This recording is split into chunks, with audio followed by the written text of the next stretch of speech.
തൊഴിൽ പോലുള്ളൊരു തൊഴിലല്ല ക്ഷേത്രത്തിലേക്ക്. മറ്റൊരു തൊഴിലിനോടും ചേർത്ത് വയ്ക്കാൻ പറ്റാത്ത ഒരു നിലയും ഇല്ലാത്ത തൊഴിലായിരുന്നു ഒരു കാലത്ത് ക്ഷേത്രത്തിലേക്ക്.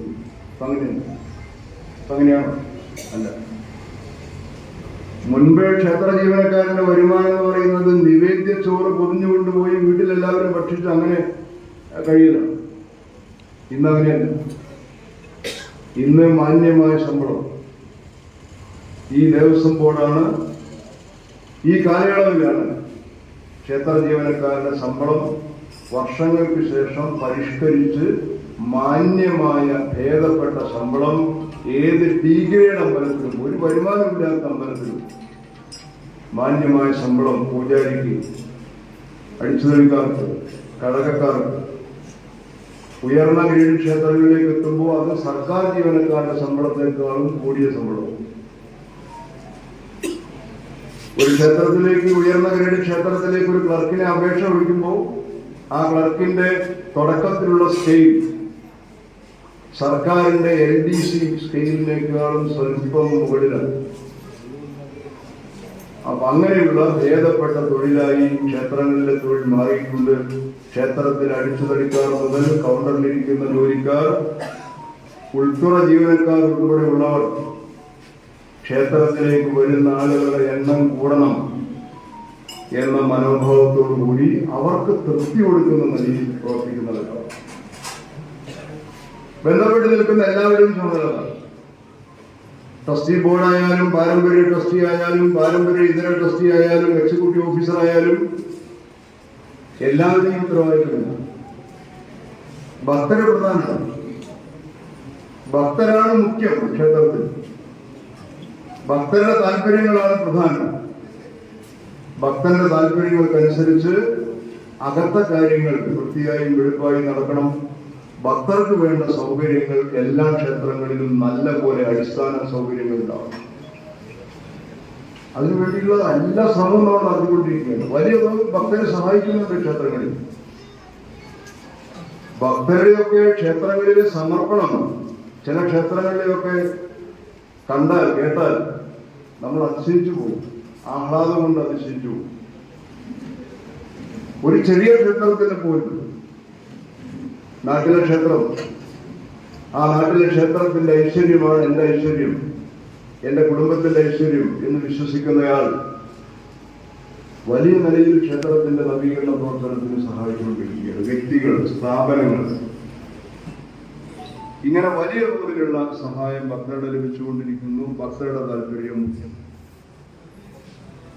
ആ നിലയിൽ എല്ലാവരെയും യോജിപ്പിച്ചുകൊണ്ട് സർക്കാരിന്റെ സഹായം, ദേവസ്വം ബോർഡിന്റെ സഹായം, ഭക്തരുടെ പങ്കാളിത്തം എല്ലാം ചേർത്ത് തദ്ദേശ സ്ഥാപനങ്ങൾ, സഹകരണ സ്ഥാപനങ്ങൾ, ഇവർക്കൊക്കെ സഹായിക്കണം. എല്ലാവരുടെയും സഹായം സ്വരൂപിച്ചുകൊണ്ട് ഓരോ ക്ഷേത്രത്തെയും നമുക്ക് മികച്ച നിലയിലേക്ക് എത്തിക്കാൻ സാധിക്കും. ഇങ്ങനെ ചൈതന്യത്തോടുകൂടി ക്ഷേത്രങ്ങൾ ഉയർന്നു നിൽക്കുന്നത് ഒരു നാടിന്റെ ഐശ്വര്യം എന്ന നിലയിലാണ്.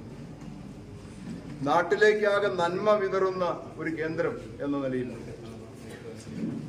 ആരാധനാലയങ്ങളിൽ നിന്നും പൊതുവിൽ, ക്ഷേത്രങ്ങളിൽ നിന്നും പ്രത്യേകിച്ചും പുറത്തേക്ക് പോകേണ്ടത് ഒരുമയുടെയും സൗഹൃദത്തിന്റെയും സ്നേഹത്തിന്റെയും സന്ദേശമായിരിക്കും.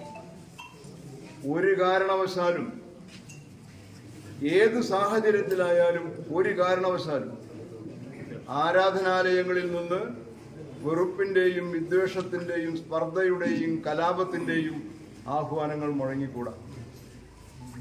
ഒരു സാഹചര്യത്തിലും അതുണ്ടായിക്കൂടാ. സ്നേഹത്തിന്റെയും സൗഹൃദത്തിന്റെയും സന്ദേശം മാത്രം, ഒരുമയുടെ സന്ദേശം മാത്രം. വീണ് കിടക്കുന്നവരെ ചേർത്ത് പിടിക്കാൻ കഴിയണം.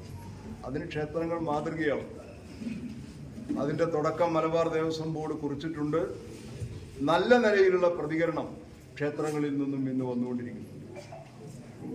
ഇന്ത്യയിൽ തന്നെ ആദ്യത്തെ സംരംഭമാണ് ഒരു ക്ഷേത്രത്തിൽ ഒരു സൗജന്യ ഡയാലിസിസ് ആശുപത്രി. ഇന്ത്യയിൽ തന്നെ ആദ്യമാണ്.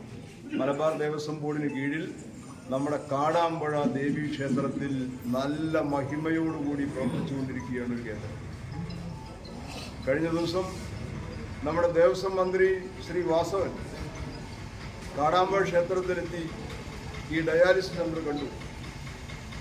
അദ്ദേഹം അവിടെ പരസ്യമായി പറഞ്ഞത്, ഞാൻ ധാരാളം ആശുപത്രികളിൽ പോയിട്ടുണ്ട്, ഡയാലിസിസ് യൂണിറ്റുകൾ കണ്ടിട്ടുണ്ട്, ഇതുപോലെ വൃത്തിയും വെടിപ്പുമുള്ള ഒരു കേന്ദ്രം വേറെ കണ്ടിട്ടില്ല. ശ്രീകോവിൽ പരിപാലിക്കുന്നത് പോലെ ഡയാലിസിസ് സെൻ്ററും പരിപാലിക്കും. അതിൻ്റെ ചുവട് പിടിച്ചുകൊണ്ട് ഇപ്പോൾ ധാരാളം അമ്പലങ്ങൾ ബജറ്റിൽ തന്നെ തുക വകയിരുത്തി രോഗികൾക്ക് സഹായം നൽകുന്നു, നിർധനർക്ക് സഹായം നൽകുന്നു, കുഞ്ഞുങ്ങളുടെ പഠനത്തിന് സഹായം നൽകുന്നു. ക്ഷേത്രങ്ങൾ ആ വഴിക്ക് മാറുകയാണ്. ഇതാണ് ഭക്തി, യഥാർത്ഥ ഭക്തി, വിശ്വാസം എന്ന് പറയുന്നത്. ഈശ്വര സേവ എന്ന് പറയുന്നത് യഥാർത്ഥത്തിൽ എന്താവണം? മാനവ സേവയോ? മനുഷ്യനെ കാണാൻ കഴിയുന്നില്ല. അങ്ങനെയാണെങ്കിൽ നമ്മുടെ ഭക്തി കാപട്യമാണ്. വരുന്ന വഴിയിൽ, നമ്മളിങ്ങനെ നടന്നു പോകുന്ന വഴിയിൽ ഒരാൾ വീണ് കിടക്കുന്നു, ഒന്ന് കൈ കൊടുത്ത് എഴുന്നേൽപ്പിക്കാൻ തോന്നുന്നില്ല. പക്ഷേ നമ്മൾ പരമഭക്തരാണ്, നമ്മൾ തികഞ്ഞ ഭക്തരാണ്, നല്ല വിശ്വാസിയാണ്. പക്ഷേ ഈ വള്ളുവനാട്ടിൽ, എൻ്റെ നാട്ടിലൊരു ചൊല്ലുണ്ട്, ഇവിടെ അങ്ങനെയാണെന്ന് അറിയില്ല, ഈ മുറിഞ്ഞ കൈക്ക് ഉപ്പ് തേക്കില്ല. ഇവിടെ അങ്ങനെയുണ്ടോ? അങ്ങനെ തന്നെയാണ്. എന്താ അതിൻ്റെ അർത്ഥം? അത്രയ്ക്ക് പിശുക്കനാണ്. അങ്ങനെ ഒരാളുടെ ഭക്തി എന്ന് പറയുന്നത് എന്താണ്? വെറും കാപട്യം, ഒരു കടമ്പില്ലാത്ത. അതല്ല ഭക്തി, അതല്ല വിശ്വാസം. സഹജീവി സ്നേഹം കൂടിയാണ് ഭക്തി. ആ മനോഭാവമാണ് ഭക്തി എന്ന നിലയിലേക്ക് നമുക്ക് ക്ഷേത്രങ്ങളിൽ നിന്നും സന്ദേശങ്ങൾ നൽകാൻ